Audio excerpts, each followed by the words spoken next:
Hi there, and thank you for tuning into this interview. This one was very fun. My first ever Zoom call, it went well. And this girl, this author, is amazing. Carly is super fun to talk to, and the fact that she's doing all of this, she's turning traumatic, challenging experiences into something that is beneficial for everybody is really amazing. So I don't want to take up a bunch of time. Just know that this interview was one of the most fun ones I've got to do, and I'm looking forward to doing more online. So without further ado, please enjoy. My name is Carly Newberg, and I live in Portland, Oregon. I am currently working in physical therapy as an aide, just getting some experience under my belt and trying to figure out what my next step is. I graduated from Portland State with a degree in applied health and fitness in 2019. And now I'm working to get my first book published, Good Enough, which will be launching in December of 2020. What was the main inspiration for writing Good Enough? So in 2017, I dove into my journey of eating disorder recovery um, after battling an eating disorder for about 6 years. And I started to really get serious about recovery and what that journey was going to look like for my life. And I just felt a calling to write a book. And I had always wanted to write a book from the time that I was young. I've been journaling since I was 8 years old, and my parents got a divorce. But I wasn't sure what that book was going to be about in 2017. And the book actually started out as a journal entry. And that is the journal entry that it started out as is actually part of the introduction now.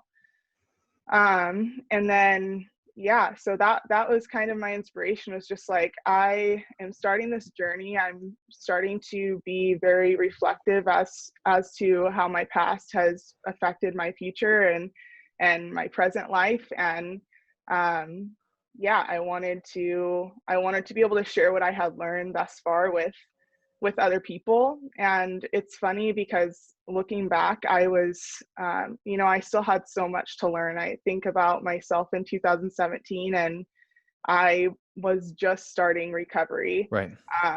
And I was still super insecure. I was still struggling in a lot of ways. But I just felt it on my heart, like I have these things that I want to share with other people, and I don't know how I'm going to get there. But I just started. I just wrote a journal entry, and then I'm like, if I'm going to do this, I have to commit. I have to schedule time for it. Um, so that was kind of like the motivation, was just like, I want to write a book. I want to use my experiences to help other people. And now it's become so much more, and the initial direction has changed so much from that point compared to now. When someone is consumed in a problem, it's very easy to feel like you're the only one that has this problem. And so this disorder that you're talking about, I'm sure there's a lot of people, and I'm sure you might have felt the same way, that it's like, wow, I have something wrong with me, when really there's a lot of people that are struggling with this.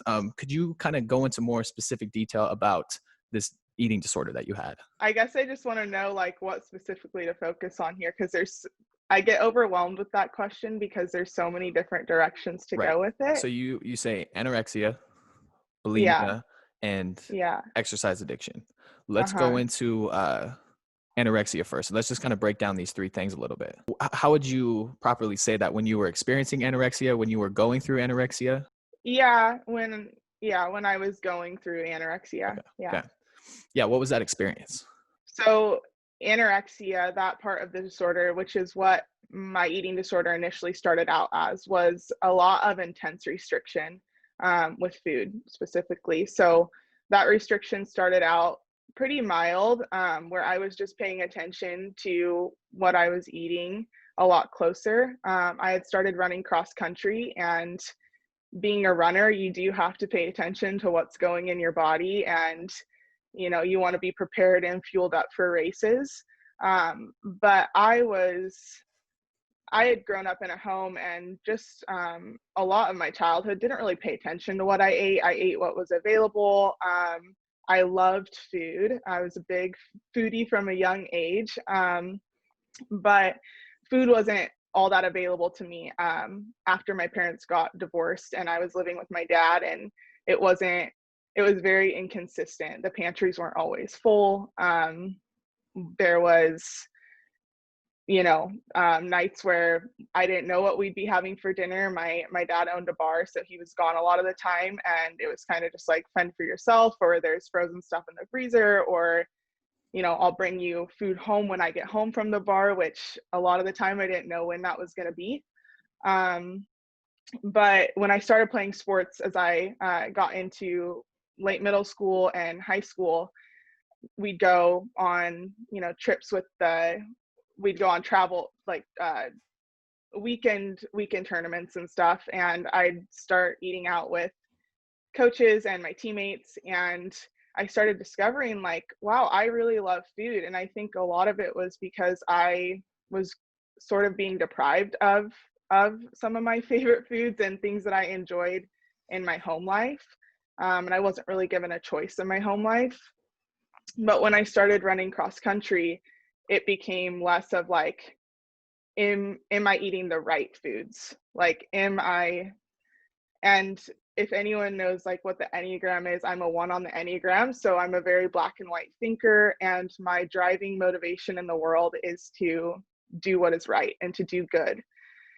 And so running cross country, I, was very focused on, I want to do this the right way. I was a pretty good runner for not having ran cross country before. And I got a lot of affirmation from running. And so I was like, I want to do this the right way. I want to make sure that I'm, following all the rules. There were no rules, but in my head there were. And so I started paying attention to what my teammates were eating before and after their races. And I also started doing like a lot of research. Wasn't really research, it was Google. And I was looking up like, how to lose weight. What are healthy foods to eat? Basic questions about weight loss, basic questions about health food, because I wanted to be perfect at it. I wanted to be structured. And what I really liked about running was that it was a way for me to change my body image, because I was very insecure. So yeah, anorexia was a lot of restriction that started out mild, but as I got further into it, it was starving myself for, 8 hours of the day. I'd have a apple and peanut butter sometimes for breakfast, and then I wouldn't eat until dinner, and sometimes I wouldn't eat dinner. So it was starving myself for hours at a time. It was some days just paying super close attention to what I was eating, measuring out, every cracker that I packed in my lunch, measuring out the amount of rice I had in a dish, standing over my mom in the kitchen and watching every ingredient she put into meals. Wow. One of the things that I had a really hard time with was repeating foods in a day. So I talk in the book, I think I talk about carrots. So like if I had carrots in a salad for lunch and my mom had them at dinner, like I would be mad at her. Like, why would you make carrots? Like, that I had them in my lunch, that I don't like to eat foods twice in one day. So colors of food, and then also just like types of food, I had a really hard time repeating those in a day. And if they were repeated in something that I was eating and I didn't have control over, I just wouldn't eat. Because it was like, I felt like I was bad if I did that, which isn't uncommon. It's actually a super common thing for people with anorexia or other eating disorders to struggle with, is the repetition of foods, the color of foods, the spacing of food, and definitely like the ingredients that are going into the food. So yeah, that's kind of what that looked like. And Did it provide any comforts to be able to have control over these things? Because there were some things in your life that you couldn't control, but if you could control and make the rules for what goes in Carly's body, did that provide any level of comfort for you? Oh, yeah, absolutely. I had a really unstable home life at the start of my eating disorder.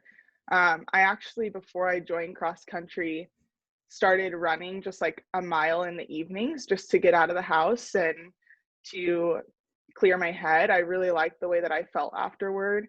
My like I mentioned earlier, my dad, he owns a bar, and he bought the bar soon after my parents divorced when I was younger, and he spent a lot of time down there. He's a pretty big alcoholic, which has affected me. It affected me then, and it still affects me now.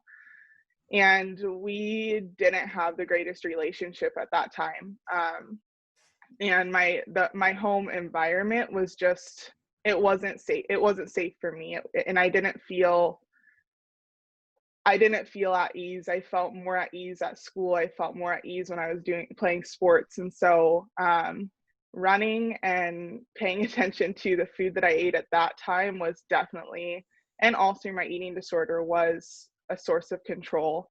Mm-hmm. And you'll hear that from a lot of eating disorder survivors or people who are, maybe at the start of their recovery. That's one of the things you start to notice is this is about so much more than an image, and it's about so much more than food. It's about control and being able to feel like, even though all of these other circumstances in my life are out of whack and I can't get a grip on any of them, like this thing, like I got it down. And that's how I felt about both my image and food. Right. And so it starts out, this trauma going on turns into restrictive eating, and then did that transition to the bulimia? Yeah, so a lot of people, when they think of bulimia, think of throwing up your food Yep. after you've ate it. For me, I never threw up during my entire eating disorder. I my What bulimia was for me was purging through exercise, which is where the Mm, exercise addiction comes in.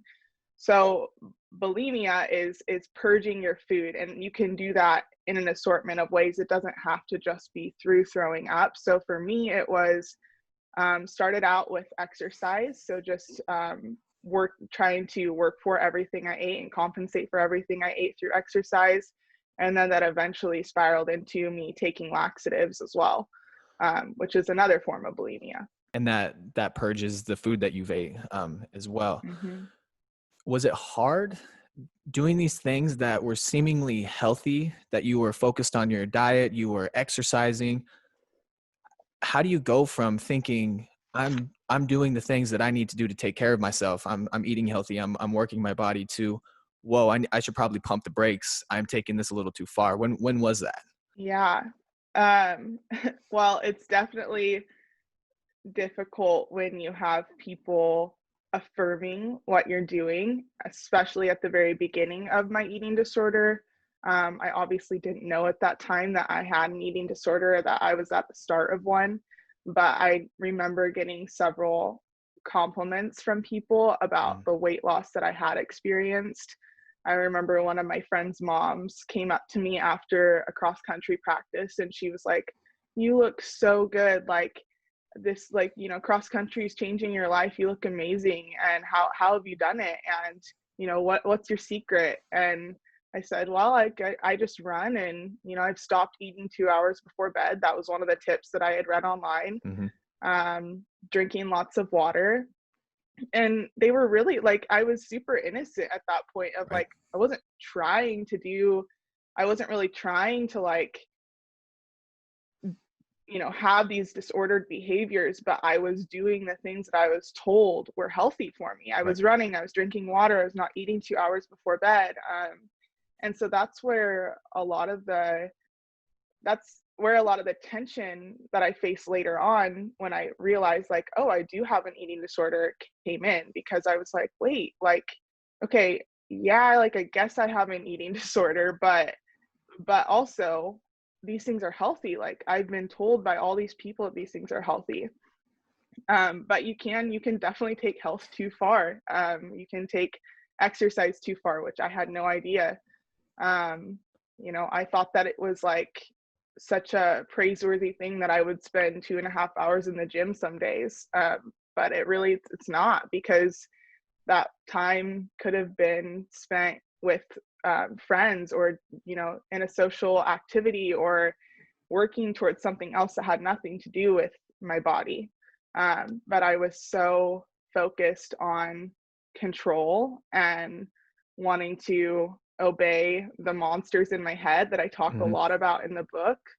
Um, but yeah, so I went from that place of like being super innocent to deliberately doing things to maintain my image and to Right. maintain that control. And then in college, it was 2016, I took a family and communications course.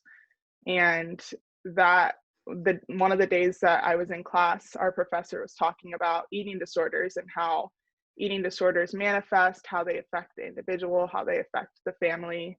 Um, and I felt like he was talking directly to me.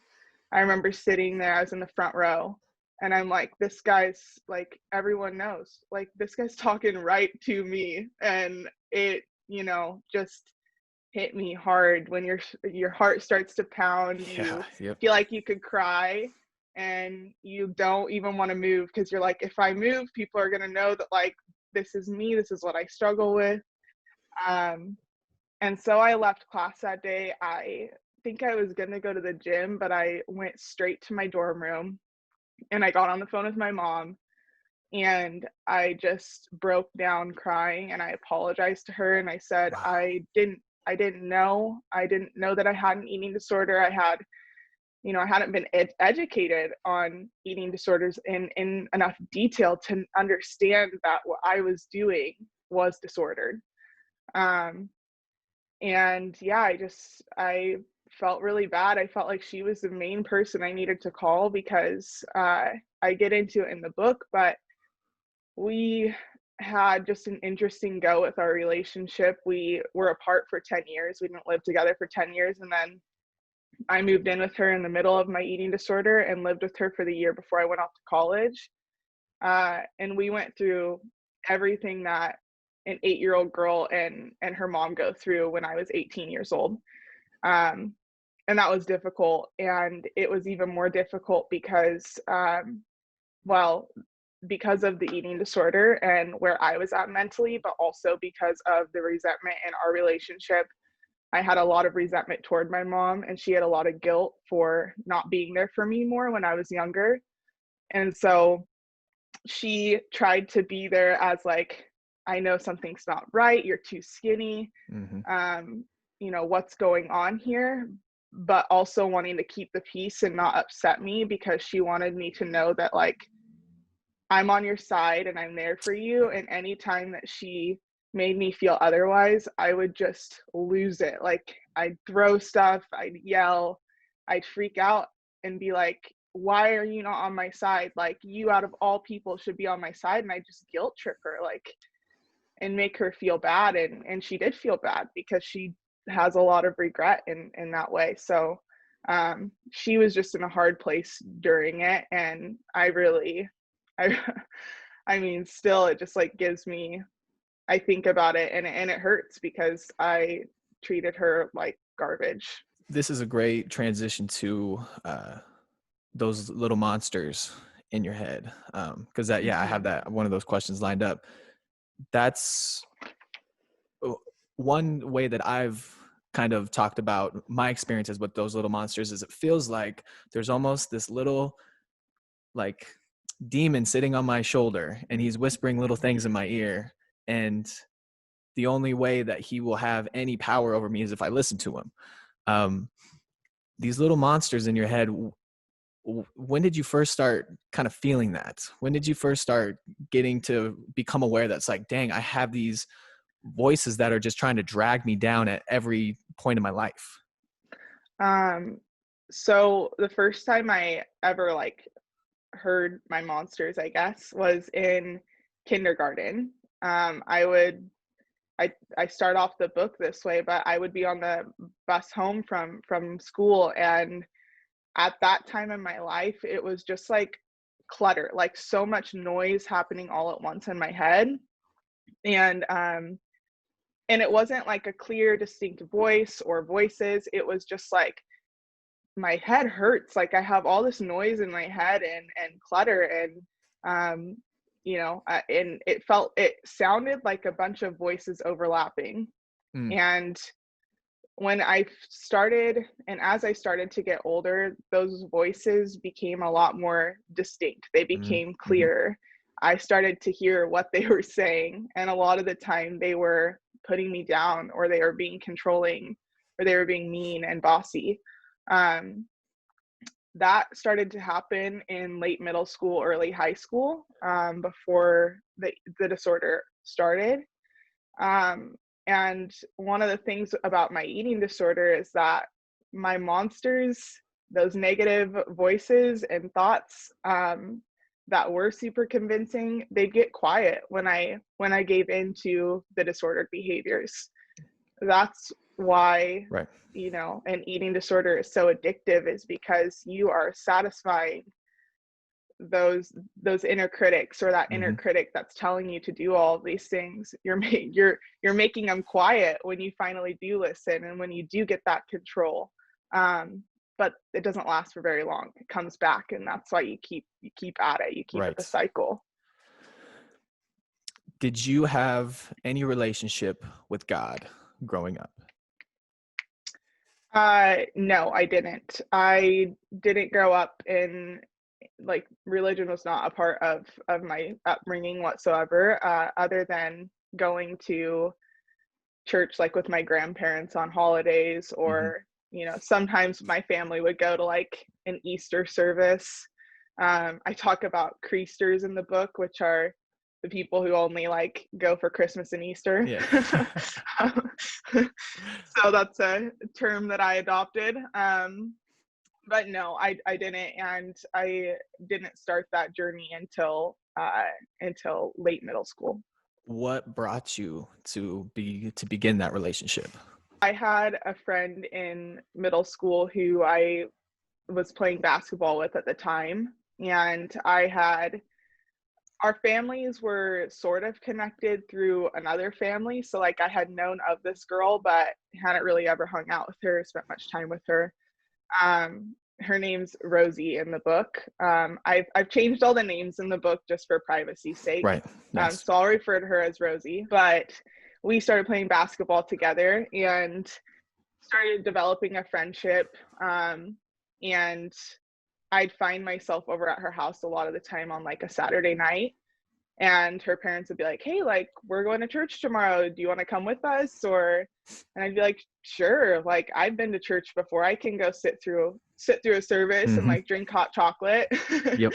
Which is what that's what I'd look forward to. Like, I'm gonna make myself a cup of hot chocolate. I'm gonna, like, listen to the music, look around, maybe doodle a little bit. Hmm. But I was not interested in the church service. Like, that was I would just tune out. I'd find other things to distract myself with. I'd count the blinds, like, on the window, just, like, totally, totally, like, how long is this gonna go Yep. on? People watch, but yeah. So I continued to go with her, though, just because I loved hanging out with her and her family.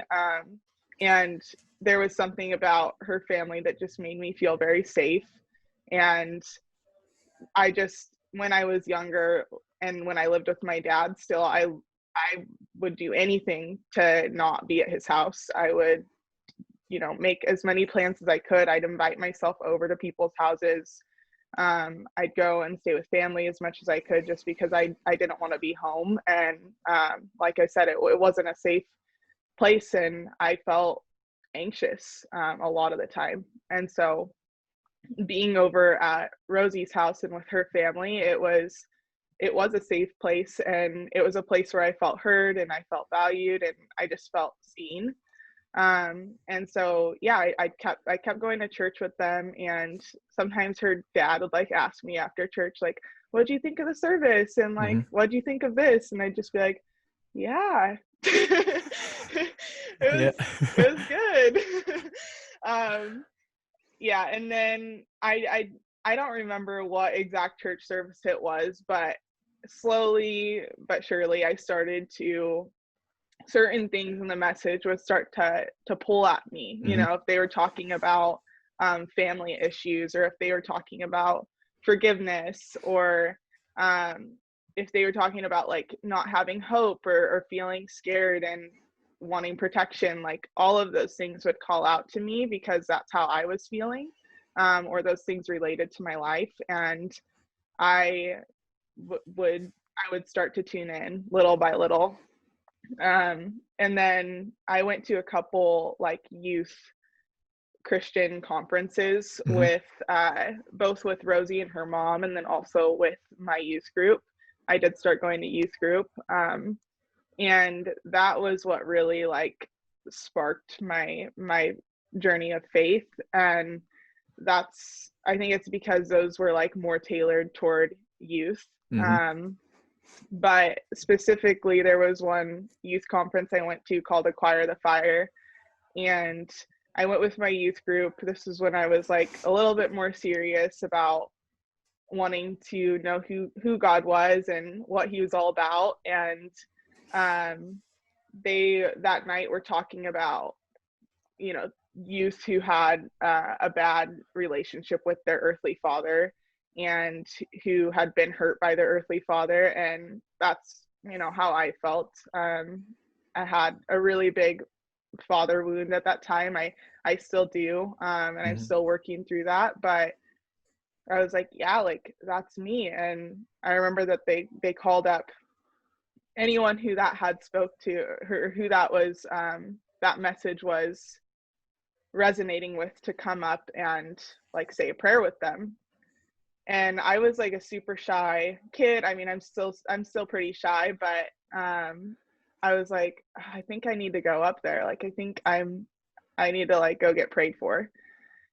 And one of the things that I learned early on in going to church is like, if your heart starts to pound, if you start to sweat, and you feel like you're being called out, like that's a big sign that you need to like do whatever you're feeling called Yep. to do. So I'm like, okay, like I'm gonna give this a try. And so I went and got on my knees and got prayed for, and that was like the first time in my life where I really felt like I'm not alone, and like there is something bigger, and there is a God who has like got my back, and who I can trust in, and who can be more of a father to me than my actual dad here on earth.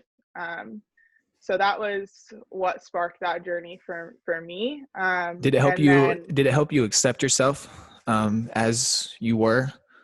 Some people have this realization that this thing exists out there and that it's there for them unconditionally, and they can take a breath and be like, oh man, okay, like I don't have to change every single thing about me right now, because Mhm. I'm perfect the way I am. That's how this father views me. Did you have any experience like that? Yeah, but I don't think that that came until honestly like 2 years ago. Oh, okay. Yeah, not until I started my eating disorder journey. I think I knew that, but I definitely didn't believe it. Like Right. I knew that, you know, God accepts me, he loves me. Like I knew all these things about him, but I did not believe a lot of it. Hmm. Not deep in my heart. I mean, I'd tell people I believed it, or I'd tell other people that those things were true about them, but I don't think I truly believe that for myself.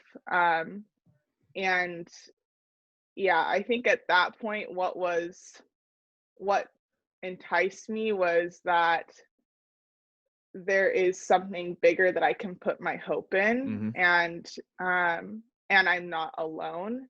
And it really had a lot to do with like where I was at in my relationship with my dad, Right. and um how I was feeling like emotionally. But when it came to like the truth about who I was as a person, I had yet to really discover that and grasp it. Wow. You talk about forgiveness, and that was kind of a topic that you were learning when you were attending these. How important have you learned is forgiveness through this journey? So important. Um, yeah, for so many reasons too. Like there's research to show that when we don't forgive people, like our heart rate is like higher, our blood pressure's higher. We are more irritable, we're more anxious, and because you're holding on to something Yep. that if you could just release it, like you would be so much more free. And the thing with forgiveness is a lot of the time we hold on to it thinking like we have all this control, and like if we just hold on to it and we hold this grudge, like that person's gonna, you know, it's gonna somehow like make it equal, Right. and but it doesn't. And the truth is, and I'll use my dad as an example, like my dad might not ever come to the realization or understand and take ownership over the ways that he's hurt me. I have yet to see, I have yet to feel that. Hmm. Um, but part of my journey has been forgiving him anyway, and forgiving him and also accepting him for who he is, Right. and knowing that like he has his own trauma and he has his own story and past that has affected him and made him the person that he is. And that's given me a lot more ease when forgiving him. But I've also learned that forgiveness isn't a one-time thing, and it's something that you have to do over and over and over It's a again. practice. Yeah, you have to like make it a part of your lifestyle, Yep. really. Yep. Yeah, because there are people in your life that you're gonna have to forgive hundreds of times, and maybe like each time you talk to them, which is how I feel with my dad and Hmm. sometimes even my mom. But yeah, I mean, there's so much freedom when you do choose to let go and not hold on to that. And I really do believe that you see a lot of change in your environment when you do that. Yep. You also have like internal change, and just a different like heart posture. Heart posture. I love that. So I saw one of your quotes that you like. This isn't a quote from you. This is a quote that you sent that you said you really liked Hmm. from our man Buddha. Um, Hmm. your worst enemy cannot harm you as much as your own unguarded thoughts. What does that mean to you? Well, it means a lot of things, but the number one thing is like we are our own worst enemy, which you hear that all the time, but it is so true. And I think that when people read good enough, that's what they're gonna start to see even more for themselves, is that like because what I consider monsters to be are unguarded thoughts. They're Hmm. negative thoughts that start to sound and resemble like an inner critic or many inner Right. critics. And they're convincing. And the reason they're convincing is because they tell us things that are almost the truth. Like they're Right. 75% of the truth. And you're like, well, yeah, like maybe that is true about me. But I think that, we are so kind to other people. A lot of us are very kind to other people, and we are so eager to fill other people up with encouragement and positivity, but we very rarely do that to ourselves, unless we're intentionally making it a part of our lifestyle. And yeah, so when you have unfiltered thoughts, um, you're going to be more prone to negative self-talk and disorders and addictions and um, all types of different negative coping devices that are going to harm you more than they help you. And that's why I love that quote so much, because I used to feel like the world was against me, but really I was against me, and Right. I didn't believe in enough for me. Yeah. I've heard some people talk about the way you should treat yourself is you treat yourself like you are someone that you love, that you are like a friend that you love. Because just like you say, people will take care of everyone but themselves. They will tell everyone all of these correct ideas, but then they won't live that through. And if you can look at yourself as somebody that you actually care about and that actually deserves to be able to live these beautiful ideas, I mean, that's that whole realization of like, oh, my problems aren't everybody. I'm the problem and I can fix everything right now. It's very, very simple, but it's that jump from denying that you are the one that's right to saying, maybe I'm wrong. And just, yeah, rewriting the negative narratives that we have been telling ourselves, which takes time. Absolutely, it takes time. What do you tell people that are a perfectionist? Because they'll tell you, oh, I'm like, I just like the details. I like to just focus, and once everything is perfect, then I'm good. One thing that is a problem with that is it seems like to attain perfection in just about anything is almost impossible. And so it seems like perfectionism is almost setting yourself up to be let down. What is your experience with perfectionism? So I realized and discovered I was a perfectionist when I started my recovery journey and I started to learn more about the Enneagram, which is a personality tool, that it's similar to the Myers-Briggs, but it's a little bit more in depth, and gives you a lot of insight into like the things that you struggle with, not just like the things that you're really good at. Mm-hmm. And that's when I discovered that I was a perfectionist, which is like a 1 on the Enneagram. Um, and that experience has been really humbling for me, because I have started to identify patterns in my everyday life, and even I've been able to go back and think to parts of like the beginning of my eating disorder, and even just experiences I had in high school. And one memory I have, in particular from when I was a child, is like my mom's an artist. She's a super good painter, and I remember one day she like wanted me to paint with her, and I was like, sure, like I'll paint with you. And we're sitting there painting, and she's like painting. I don't remember what she was doing, but I was doing a flower, and I kept looking at her painting, just like, I suck at, like, I am not good at this. Mm-hmm. I am a horrible painter. And I just kept thinking like, this is so bad, and hers is like so good. And I ended up breaking down. I started crying because I didn't feel like my painting was good enough and that I was good enough. And it was all about perfectionism in that moment of like, Right. I can't just focus on like what I'm doing, because I'm so focused on what I'm perceiving to be like perfection. Right. Um, yeah, and I have a lot of memories like that that I've been able to identify. Like when I was younger, my mom would do my hair, and I wouldn't go to school unless there were like no bumps in my ponytail. Mm-hmm. And I'd make her redo it like 5 times because I was so obsessed with it just looking completely slicked back, which like now is totally not the style. Um, uh, but things like that, I've been able to go back and be like, oh my gosh, like this has been something that I have struggled with my whole life, and I'm just now starting to notice. But a lot of perfectionism for me is also about control.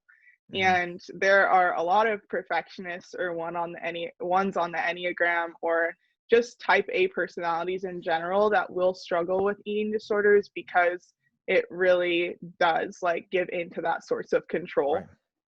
Um, but yeah, so I guess what I've learned and what I would tell other perfectionists is that perfection is an unrealistic expectation, and it will absolutely make your life harder, and more difficult. And one of the things that I've recently started doing is asking myself in those moments when I start to feel perfectionism creep in, or my monsters tell me that I need to do something perfect, is I Mm-hmm. ask myself, what would it mean if I didn't? Like, what would it mean if I wasn't perfect? Even with this podcast today, like, what would it mean if I totally butchered one of the questions that was asked, and I just like word vomited? Like, what would that mean?